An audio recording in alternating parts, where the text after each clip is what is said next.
Bem-vindo ou bem-vinda. Então, estamos aqui para a sexta e última parte da palestra sobre TRIZ. Eu sou Marco Aurélio de Carvalho.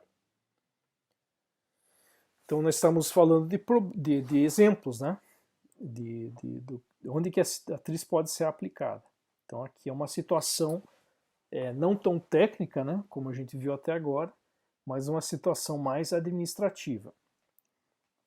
Então, essa imagem aí ilustra ilustra um supercenter do Walmart, né? Esses centros aí de compras, eles têm, tipicamente o Walmart gosta de fazer eles com pelo menos 100 mil pés quadrados, tá? Então é de 100 mil até 200 mil pés quadrados, um supercenter desses aí. E aí lá nos Estados Unidos eles têm, em algumas regiões do país, assim aquela que onde chega um Walmart, ele prejudica muito os pequenos comércios num raio muito grande em torno dele. Tá? Então tem muito, que tem tudo lá dentro. Né? Tem roupa, tem comida, tem produto de limpeza, tem produtos lá de para cuidado com o carro, para de utilidades domésticas, tem muita coisa, tá, num supercenter desse. Então ele acaba, a verdade é que ele acaba afetando o comércio de toda uma região.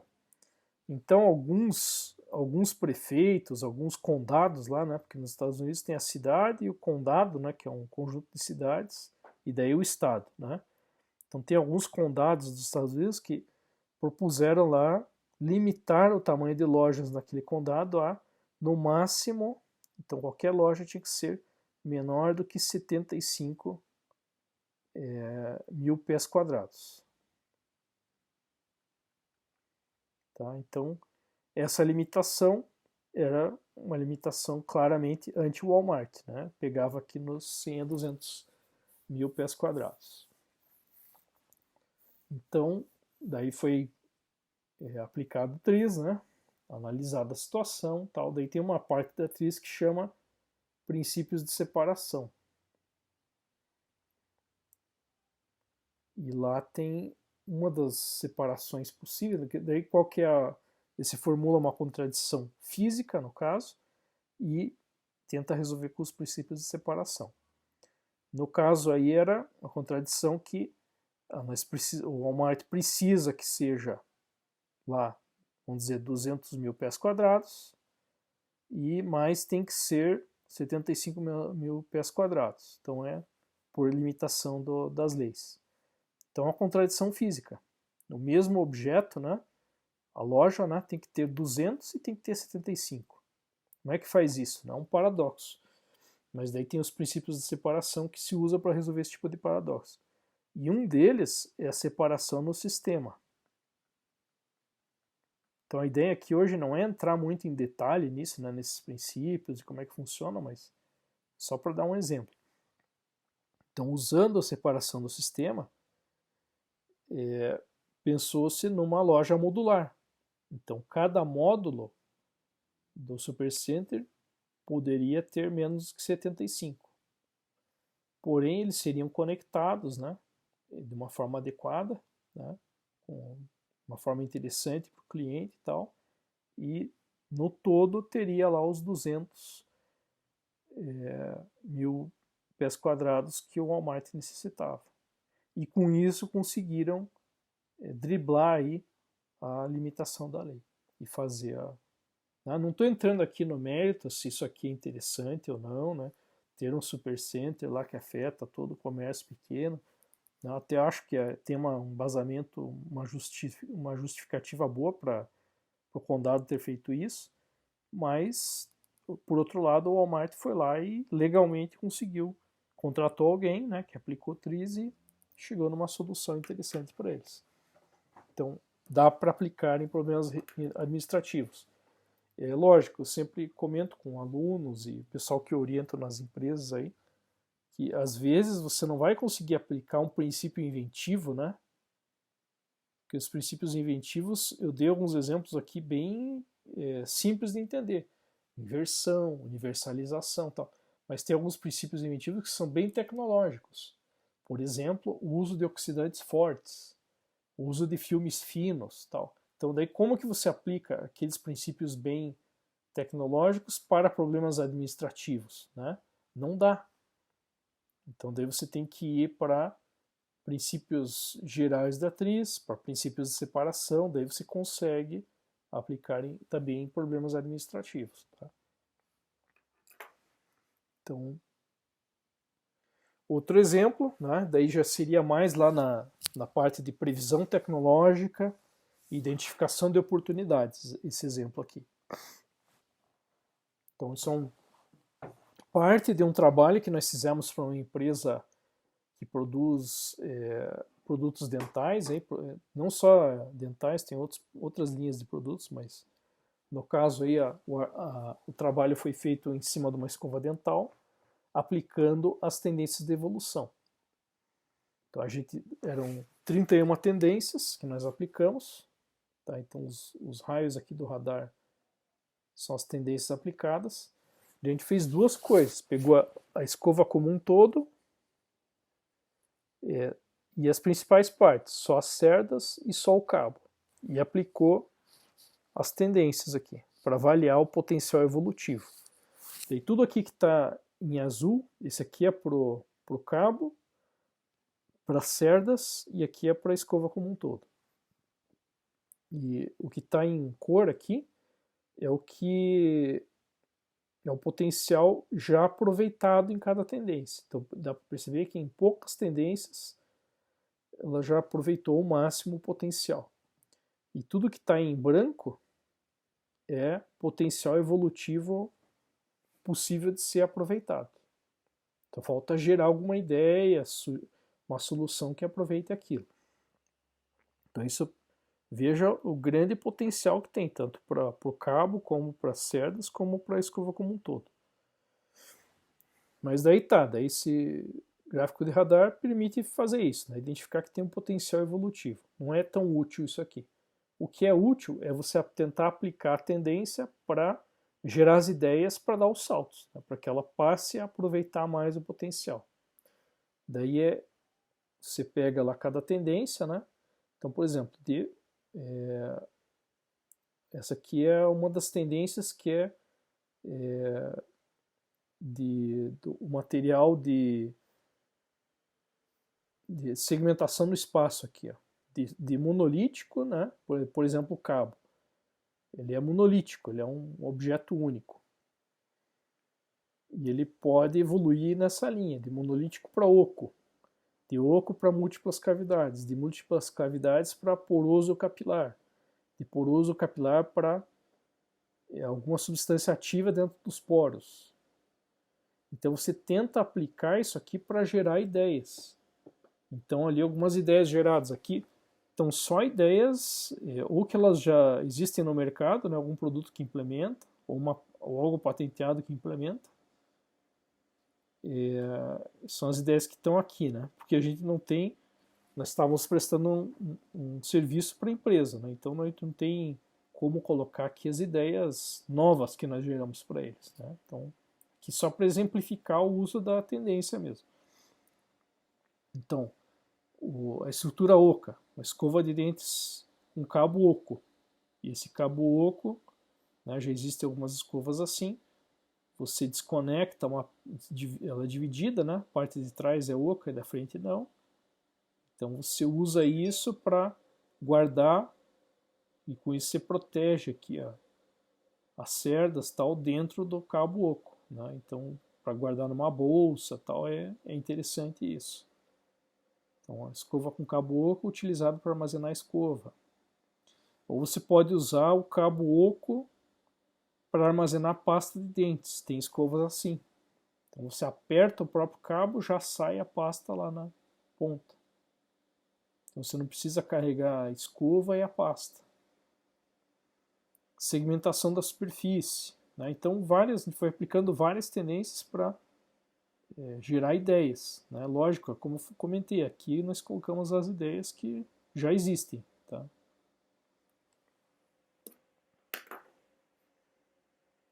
Outro exemplo, circundar patentes. Então, muita gente, te vê muita, né, reclamação nas empresas tal. Ah, mas isso aí eu não posso fazer, porque o meu concorrente patenteou, está protegido por patente, não posso fazer e tal. Então, o que nós vamos ficar fazendo nesses casos, né? A gente pode simplesmente assumir a atitude do chorão, né? Ah, o concorrente já patenteou, vou ficar chorando aqui, ah, não posso fazer, tal, tal. Ou eu vou tentar achar uma outra solução. Um problema não admite só uma solução, né? Então tem potencialmente infinitas soluções, ou pelo menos mais de uma, né?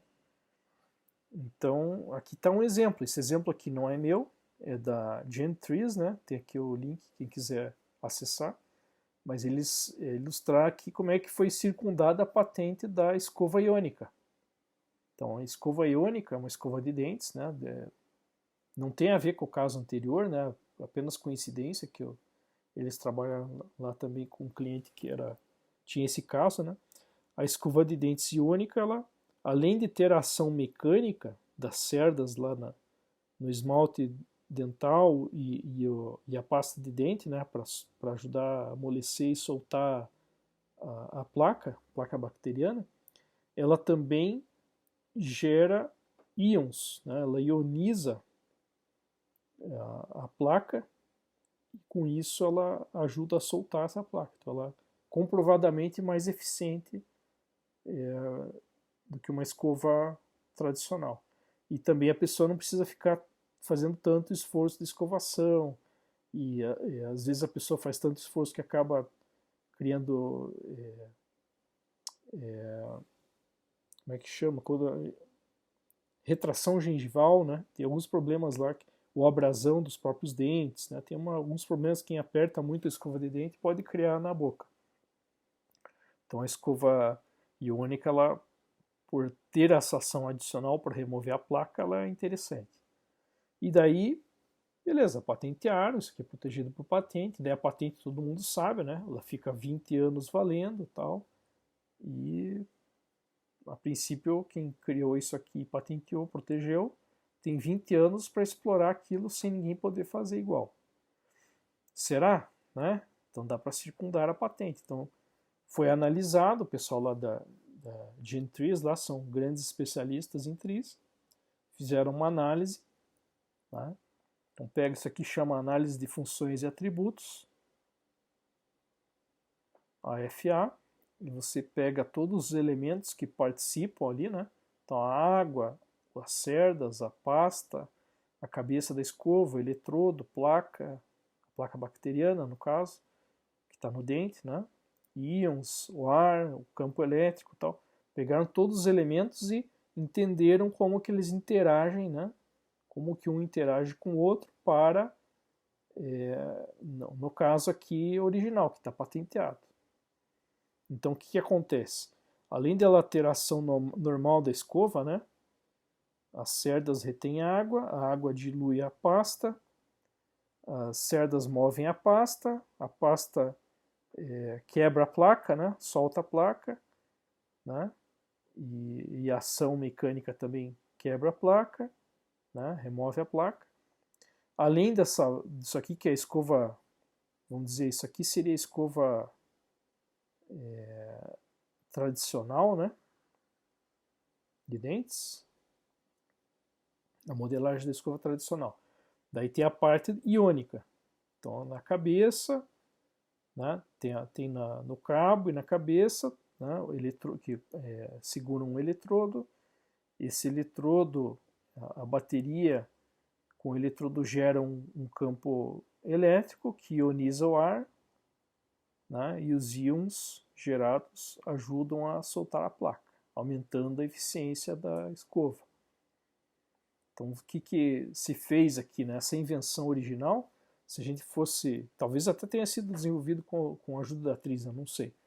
Mas isso aqui, o que eles fizeram?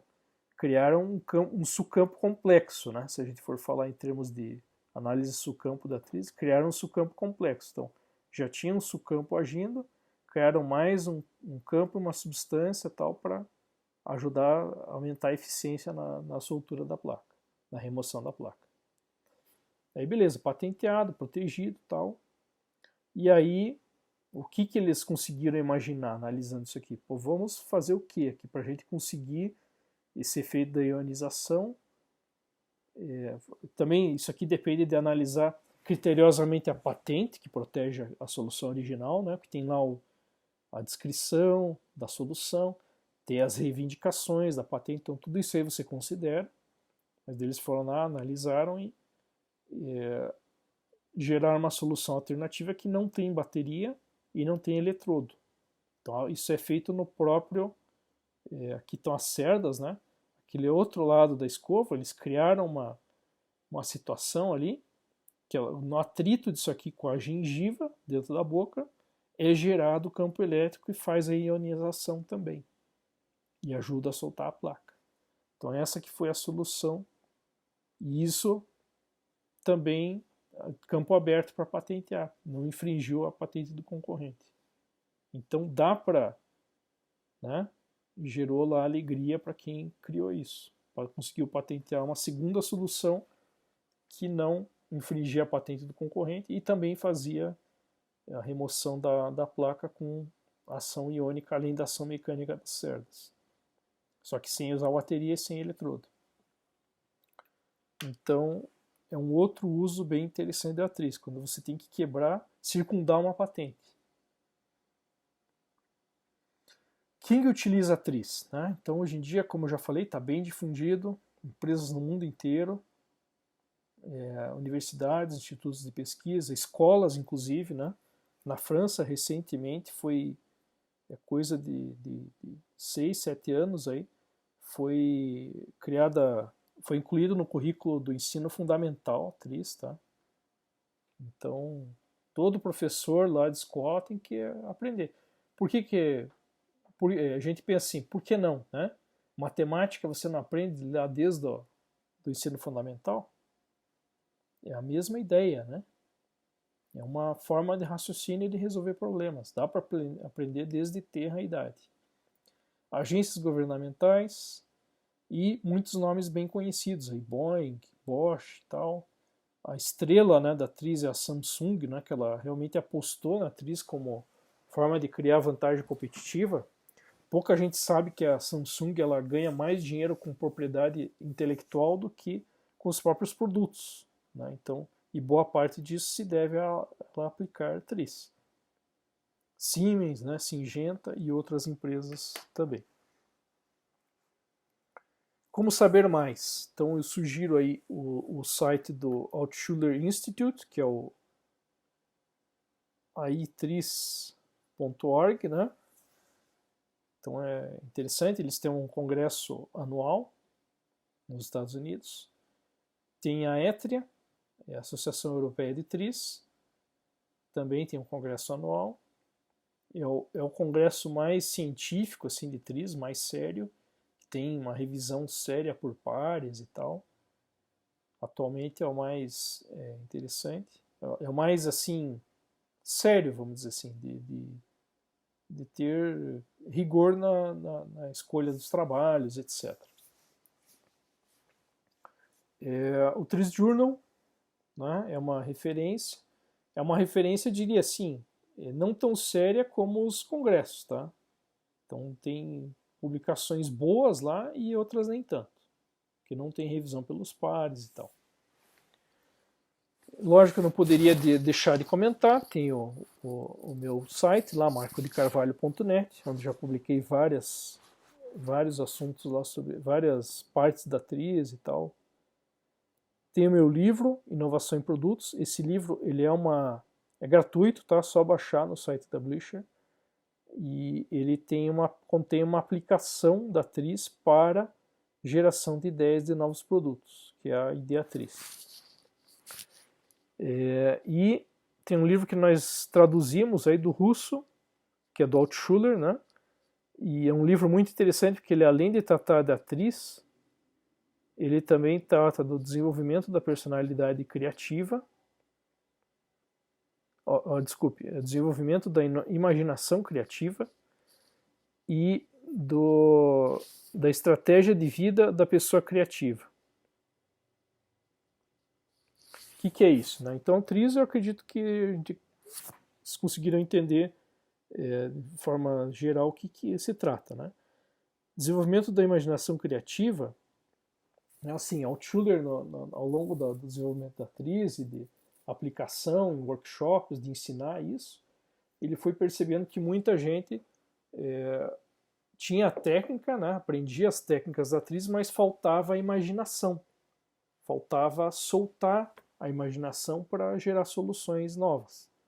Então ele criou, todo mundo que estudava TRIZ estudava junto um curso em paralelo de desenvolvimento da imaginação criativa. Então esse livro fala um bocado disso também, fala das ferramentas, né, do operador de sistema, do fantograma e outras coisas.